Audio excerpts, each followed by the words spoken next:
하나님의 말씀은 열왕기상 12장 6절에서 11절 말씀입니다. 열왕기상 12장 6절에서 11절 말씀입니다.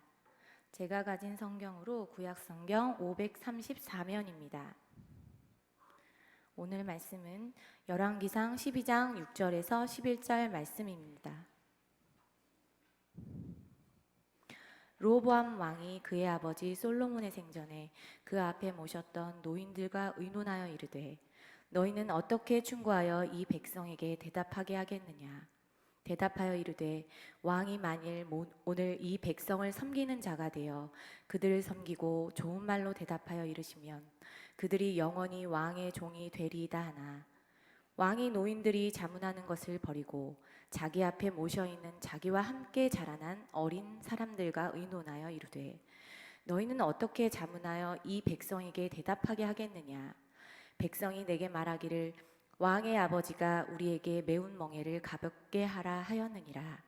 함께 자라난 소년들이 왕께 아뢰어 이르되 이 백성들이 왕께 아뢰기를 왕의 부친이 우리의 멍에를 무겁게 하였으나 왕은 우리를 위하여 가볍게 하라 하였은즉 왕은 대답하기를 내 새끼 손가락이 내 아버지의 허리보다 굵으니 내 아버지께서 너희에게 무거운 멍에를 매게 하였으나 이제 나는 너희의 멍에를 더욱 무겁게 할지라.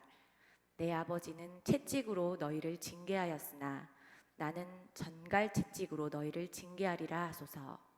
아멘. 우주와 세계의 역사를 주관하시는 하나님이 이 시간도 우리와 함께 하십니다.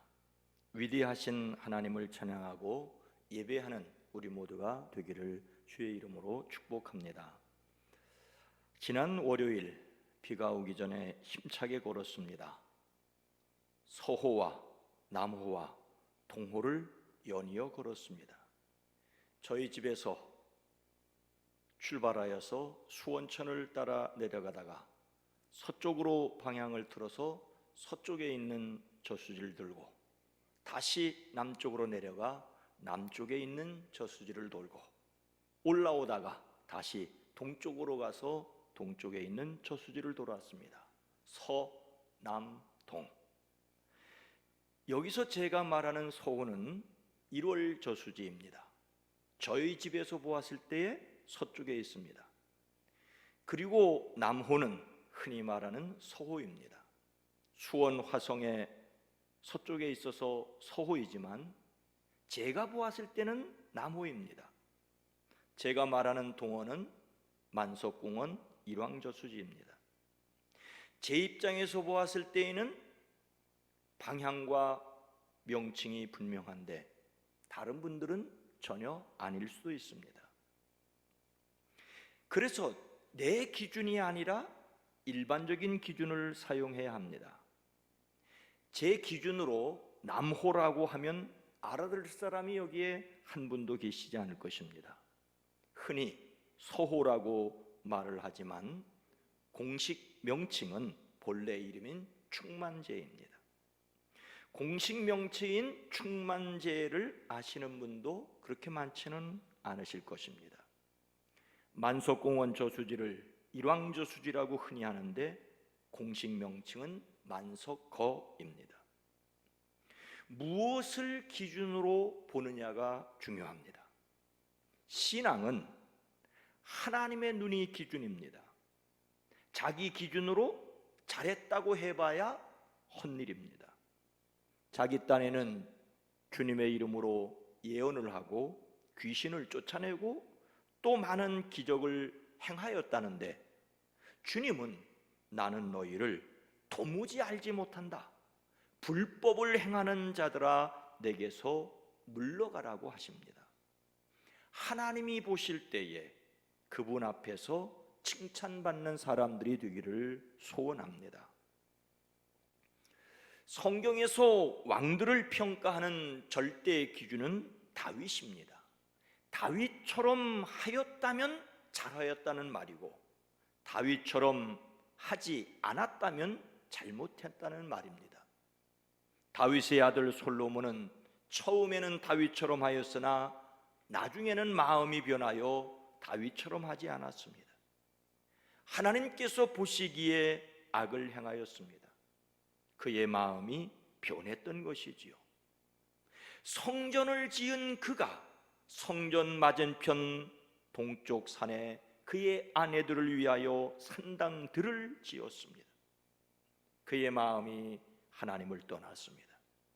하나님께서 2번씩이나 그에게 나타나셔서 다른 신들을 따르지 말라고 당부하셨지만 그는 하나님의 말씀에 순종하지 않았습니다. 하나님의 말씀을 듣지 않으니 마음이 다시 돌아올 수 없었고 악은 더욱 쌓여갔습니다. 이런 솔로몬에게 하나님께서 준엄한 심판을 선포하셨습니다. 내가 이런 일을 하였고 내 언약과 내가 너에게 명령한 내 법규를 지키지 아니하였으니 내가 반드시 내게서 왕국을 떼어서 내 신하에게 주겠다. 솔로몬의 인생은 시작은 창대하였지만 나중은 심히 미약하였습니다. 40년 동안 예루살렘에서 온 이스라엘을 다스렸던 솔로몬의 통치가 그렇게 끝났습니다. 그는 죽고 그의 아들 르호보암이 아무런 문제 없이 그의 뒤를 이어 왕이 되는 것처럼 보였습니다. 온 이스라엘이 르호보암을 왕으로 세우려고 세겜에 모였습니다. 르호보암은 자신을 왕으로 추대하는 자리에 예루살렘이 아닌 세겜으로 갔습니다. 그런데 그 자리에서 북쪽 지파를 대표하여 여로보암이 왕에게 건의하였습니다. 임금님의 아버지께서는, 즉 솔로몬 왕은 우리에게 무거운 멍에를 메우셨습니다. 이제 임금님께서는 임금님의 아버지께서 우리에게 지워주신 중노동과 그가 우리에게 메워주신 이 무거운 멍에를 가볍게 해주십시오. 그러면 우리가 임금님을 섬기겠습니다. 솔로몬의 아들 르호보암이 왕이 되는 것까지는 매우 자연스러웠습니다. 그런데 백성이 왕으로 섬길 조건을 내세웠다는 것은 솔로몬의 통치 끝으로 오면서 왕권이 흔들렸고 백성의 한숨소리가 높아졌다는 것입니다. 일단 백성의 요구에 르호보암은 사흘 뒤에 나에게 다시 오도록 하라고 말하였습니다. 르호보암은 북쪽 지파의 의견을 들었습니다. 그리고 고심하였습니다. 그래서 그는 어떻게 하였습니까? 6절 말씀입니다. 르호보암 왕이 그의 아버지 솔로몬의 생전에 그 앞에 모셨던 노인들과 의논하여 이르되 너희는 어떻게 충고하여 이 백성에게 대답하게 하겠느냐. 르호보암에게도 상황을 읽는 지혜는 있었습니다. 자신의 아버지 솔로몬이 살아있을 때에 아버지를 섬긴 원로 대신들과 상의하였습니다. 의논하였다는 말은 충고를 듣고 깊이 생각하는 것입니다. 원로 대신들은 왕에게 충분히 조언할 수 있는 사람들이었습니다. 그들은 무엇이라고 조언하였습니까? 7절 말씀입니다. 대답하여 이르되 왕이 만일 오늘 이 백성을 섬기는 자가 되어 그들을 섬기고 좋은 말로 대답하여 이르시면 그들이 영원히 왕의 종이 되리이다 하나. 솔로몬의 통치 기간 동안 백성은 성전과 왕궁 건축뿐만 아니라 그의 사치를 뒷감당하느라고 고통을 겪었습니다. 백성의 요구는 솔로몬이 지은 고역과 매운 무거운 멍에를 가볍게 해달라는 탄원이었습니다. 이런 형편을 원로 대신들은 잘 알고 있었습니다. 그래서 임금님께서 이 백성의 종이 되셔서 그를 섬기려고 하시면 이 백성은 평생 임금님의 종이 될 것이라고 하였습니다. 이것은 르호보암에게 주어진 기회였습니다. 아버지 솔로몬의 실수를 만회하고 전체 이스라엘을 잘 다스릴 수 있는 기회를 얻었습니다. 다행스럽게도 그는 백성의 소리를 일단 들었습니다. 곧바로 대답하지 않고 사흘의 말미를 가졌습니다. 아버지 솔로몬과 함께하였던 연륜 있는 원로 대신들의 조언을 들었습니다. 누구에게나 기회는 주어집니다. 이미 하나님께서 솔로몬에게 내가 반드시 이 나라를 내게서 빼앗아 내 신하에게 주리라고 하셨습니다. 그럼에도 하나님께서 르호보암에게 선택할 수 있는 기회를 주셨습니다. 사람은 하나님이 주신 기회에 자유롭게 응답함으로써 책임도 져야 합니다. 하나님께서 결정하시지만 사람으로 참여하게 하십니다. 누구에게나 기회는 주어져야 합니다. 기회조차 주어지지 않는 것은 공정하지 않습니다. 요즘 우리 사회에서 논란이 일어나고 있는 공정성의 문제는 기회조차 주어지지 않는다는 박탈감입니다. 하나님께서 주신 기회를 사람이 막지 말아야 합니다. 매우 힘든 일이긴 하지만 사람에게는 사람답게 살아갈 기회가 언제나 주어져야만 합니다. 자신의 삶에서 하나님의 기회를 잘 살려나가는 성도들이 제가 되어지기를 주의 이름으로 소망합니다. 르호보암은 나라를 하나로 묶어갈 수 있는 기회를 얻었습니다. 그러나 그는 어떤 선택을 하였습니까? 8절 말씀입니다. 왕이 노인들이 자문하는 것을 버리고 자기 앞에 모셔 있는 자기와 함께 자라난 어린 사람들과 의논하여. 르호보암은 아버지 솔로몬과 함께한 원로들의 조언을 들었지만 그것을 버렸습니다. 버리다는 말은 늦추다는 말입니다. 주어진 기회를 머뭇거리며 저버렸습니다. 듣고서도 듣지 않은 것으로 만들어 버렸습니다. 원로 대신들의 조언은 왕이 듣고 싶은 말이 아니었습니다. 그래서 왕은 충언을 무시하였습니다.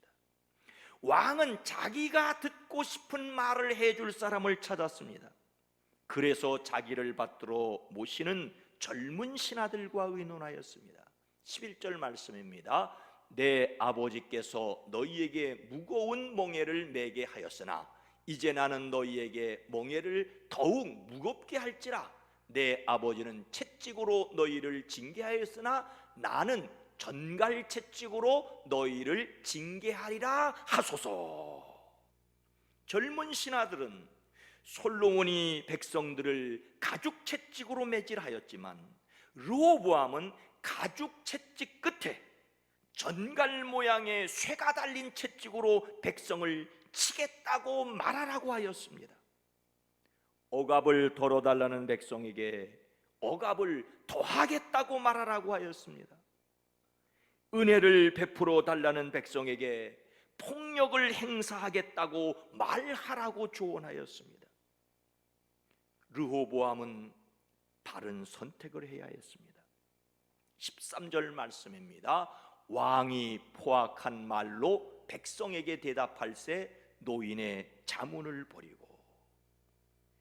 백성을 대표하는 여로보암과 온 백성이 사흘째 되는 날에 르호보암 앞에 나왔을 때 왕은 원로들의 조언을 버리고 젊은 관료들의 조언을 따라 백성에게 가혹한 말을 하였습니다. 누구의 소리를 들었느냐라고 하는 것이 중요한 것이 아니라 무엇을 선택했느냐가 중요합니다. 입맛에 맞는 말을 따르는 것은 결코 조언을 듣는 것이 아닙니다. 르호보암이 왕을 섬기라는 원로 대신들의 조언을 무시했던 것은 그렇게 하고 싶지 않았기 때문입니다. 그에게는 아버지 솔로몬처럼 절대 왕권을 휘두르고 싶은 마음이 있었습니다. 그러나 그에게는 솔로몬의 지혜가 없다는 것을 몰랐습니다. 더욱이 하나님께서 이미 나라를 찢어 다른 사람에게 주시겠다고 하신 것을 가볍게 여겼습니다. 기회가 주어졌으나 그 기회를 버리면 더 이상 기회가 아닙니다. 문제는 기회를 저버리는 것입니다. 기회를 기회로 잡는다는 것은 참으로 어렵습니다. 지혜의 사람이라는 솔로몬이 하나님께서 직접 나타나 말씀하셨음에도 불구하고 따르지 않았었습니다. 그러니 그의 아들 르호보암이 원로 대신들의 말을 듣지 않은 것은 인간적으로 당연합니다. 하지만 기회를 얻고서도 버렸으니 그 결과에 대한 책임은 그에게 있습니다. 우리는 하나님의 결정에 순종해야 합니다. 그러나 강력한 경고의 말씀으로 듣고 돌이켜 회개해야 합니다. 하나님께서 니느웨의 멸망을 선포하셨지만 그들이 회개하시자 뜻을 돌이키셨습니다. 하나님은 나는 악인이 죽는 것을 기뻐하지 아니하고 악인이 그의 길에서 돌이켜 떠나 사는 것을 기뻐하느라고 하십니다. 하나님께 돌아가는 기회를 저버리지 않는 이 땅이 되어지기를 주의 이름으로 축복합니다. 그런데 여러분, 르호보암이 판단을 그르치고 기회를 날려버리게 된 결정적인 이유는 무엇일까요? 하나님께서 이미 그렇게 하시기로 결정하셨기 때문에 그는 어쩔 수 없이 그렇게 결정할 수밖에 없었던 것일까요? 만약 그렇기만 하다면 르호보암은 참으로 억울합니다. 자신이 지지 않는 죄에 대한 벌을 받아야 한다면 불공정합니다. 여기에서 하나님의 결정에 대한 인간의 자세를 생각하지 않을 수 없습니다. 하나님의 결정에 따라 르호보암이 어쩔 수 없이 기회를 차버린 것이기만 하다면 그에게 엄중한 책임을 물을 수는 없습니다. 그에게 책임을 물어야 하면 책임을 물어야 할 만한 이유가 있어야 합니다. 기회를 저버리게 된 진짜 이유는 무엇입니까? 10절 후반절 말씀입니다. 왕은 대답하기를 내 새끼손가락이 내 아버지의 허리보다 굵으니.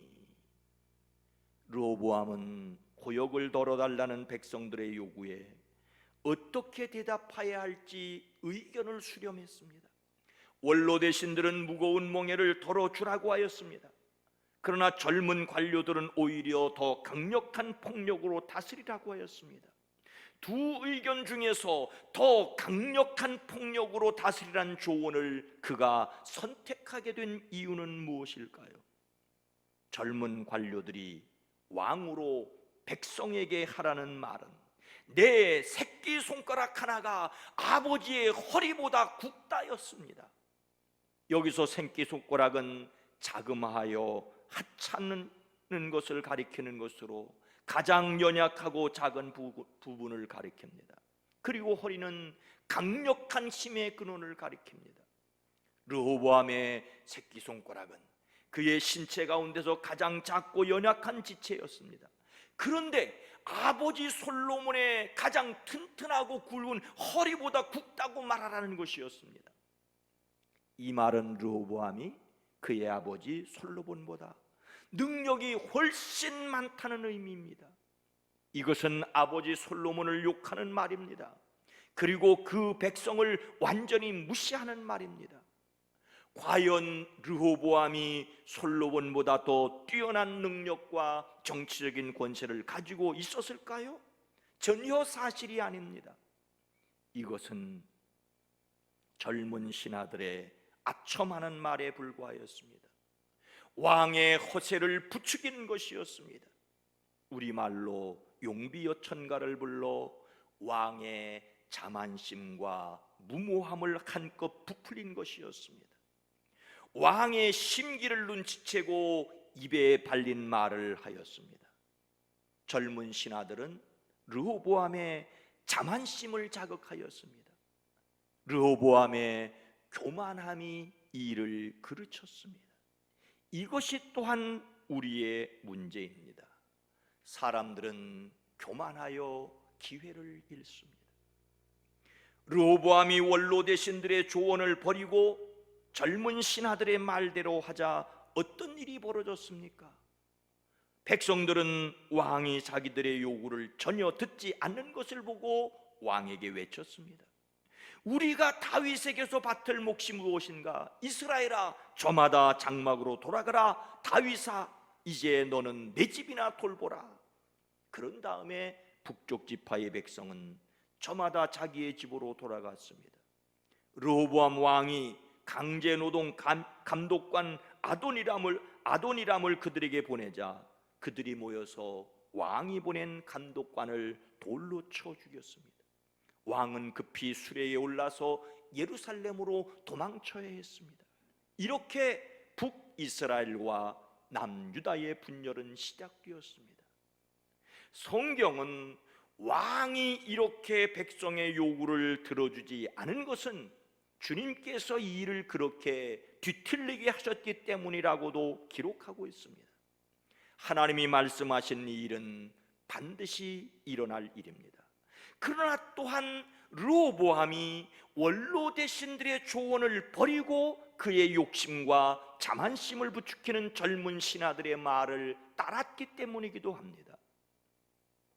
르호보암의 아버지 솔로몬이 지은 잠언에는 이웃에게 아첨하는 것은 그의 발 앞에 그물을 치는 것이니라고, 또 아첨하는 입은 패망을 일으키니라고 하였습니다. 그러나 아첨이 얼마나 무서운지를 말하는 것과 아첨을 듣고 조심하는 것은 달랐습니다.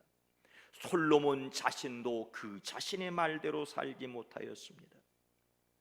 아첨하는 말에 교만하게 행동하는 것은 하나님이 죽이시기로 작정한 길로 스스로 달려가는 것입니다. 사람들은 바른 교훈을 받지 아니하고 귀가 가려워서 사욕을 따를 스승을 많이 두고 그 귀를 진리에서 돌이켜 허탄한 이야기를 따릅니다. 기회를 주셨음에도 그 기회를 버리고 죽음으로 달려갑니다. 교만은 패망의 선봉이요 거만한 마음은 넘어짐의 앞잡이라는 말씀을 기억하십시오. 큰 책임을 맡은 사람이 교만하게 되면 그 공동체가 필망합니다. 왕이 교만하니 나라가 분열하였습니다. 이렇게 사울과 다윗 그리고 솔로몬으로 이어진 통일왕국 시대는 저물고 분열과 대립의 시대가 되었습니다. 솔로몬이 죽은 후 그의 아들 르호보암의 통치가 시작되자마자 남쪽 유다와 북쪽 이스라엘로 분열되었습니다.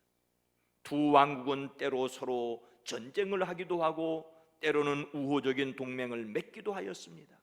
그러나 북이스라엘은 200년 동안 19명의 왕들이 통치하다가 아수르에게 멸망하였고, 남유다는 350년 동안 20명의 왕이 다스리다가 바벨론에 의하여 멸망하였습니다.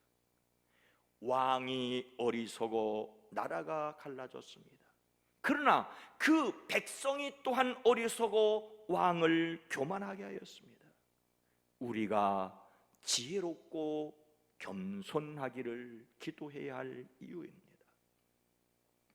사랑하는 성도 여러분, 오늘은 2020년 7월 첫째 주일입니다. 한 해의 절반을 지나고 후반을 시작합니다. 지난 반년은 그야말로 코로나19의 광풍에 온 세계가 흔들렸습니다. 더욱 비극적인 것은 이런 상황이 언제 끝날지 모른다는 것입니다. 이런 가운데 과연 맥주 감사주의를 지키는 것이 옳은지, 가능한 것인지 질문하지 않을 수 없었습니다. 여기서 제가 목회서신 제14신으로 드렸던 말씀을 다시 드립니다. 며칠 전 새벽 몸과 마음이 지칠 때 나의 영은 어떠한가 하는 생각이 들었습니다. 그리고 시편의 이 말씀이 생각났습니다. 내 영혼아, 내가 어찌하여 낙심하며 어찌하여 내 속에서 불안해하는가? 너는 하나님께 소망을 두라. 그가 나타나 도우심으로 말미암아 내가 여전히 찬송하리로다. 세상 사람들도 하늘이 무너져도 솟아날 구멍이 있다고, 호랑이에게 물려가도 정신만 차리면 산다고 했습니다. 그래서 창조주 하나님을 믿는다는 저의 믿음 없음을 회개하였습니다. 이래저래해서 저와 같은 심정인 분들이 많으실 것입니다. 하지만 그래서 여전히 하늘이 열려져 있음을 믿기에 일어서야 합니다. 우리는 알아야 합니다. 하나님께서 이미 결정하신 일도 사람의 순종과 불순종을 통하여 이루어 가시는 과정이 있다는 것입니다. 하나님이 정하시면 그것은 운명입니다. 하지만 운명이란 그것을 운명으로 받아들이는 사람에게만 운명입니다. 하나님께서 원하시는 것은 언제나 우리가 하나님께로 다시 돌아가서 살아나는 것입니다. 하나님의 주권적인 결정은 사람에게 운명이 아니라 자유와 책임입니다. 하나님의 주권만 강조하여 사람의 자유를 무시하면 사람이 책임질 일도 없습니다. 사람의 자유만 강조하여 하나님의 주권을 무시하는 것은 불신앙입니다. 그러니 하나님의 주권 아래서 사람의 책임을 깨달아가는 것이 우리가 경험해야 할 신앙의 신비입니다. 로마의 감옥에서 죽음을 앞에 둔 사도 바울은 오히려 빌립보 교회에게 이렇게 말하였습니다. 아무것도 염려하지 말고 다만 모든 일에 기도와 간구로 너희 구할 것을 감사함으로 하나님께 아뢰라. 그리하면 모든 지각에 뛰어난 하나님의 평강이 그리스도 예수 안에서 너희 마음과 생각을 지키시리라고. 염려와 감사 중에서 무엇을 선택하시겠습니까? 염려를 물리치고 감사를 선택해야 합니다. 우리의 선택이 우리의 미래입니다. 창조의 영이신 성령님께서 함께 계셔서 강권하시는 조언을 들으시기를 그리스도 예수의 이름으로 축원합니다. 거룩하신 하나님, 자비로우신 주님, 하나님의 결정은 언제나 우리로 하여금 순종 또는 불순종함으로 이루어지게 하신 것이 또한 하나님의 섭리요 계획입니다. 하나님이 주신 기회를 기회로 부여잡을 수 있는 지혜가 우리에게 있어지게 하시되 성령 하나님을 의지하고 담대히 살아가는 지혜와 권능이 있어지게 하옵소서. 예수님의 이름으로 간절히 기도드리옵나이다. 아멘.